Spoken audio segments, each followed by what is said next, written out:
people are feeding sensitive customer data into prompts, totally bypassing your existing security reviews. And here's the kicker. All three failures have the same root cause. Your old, reliable process just broke. So the solution isn't another tool. It's a completely new operating model. We call it the AI Workbench.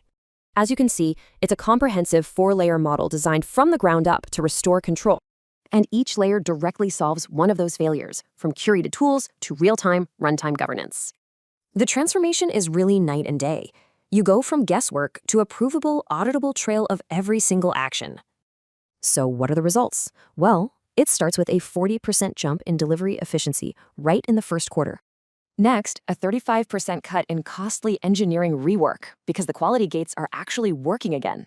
And get this, a 50% drop in bugs after release, all driven by truly independent AI-assisted testing. Now, this isn't just for one team. It provides a governed AI workflow across 8 core areas of your business. And the best part, it's not some endless project. It's a defined 12-week journey from total chaos to control.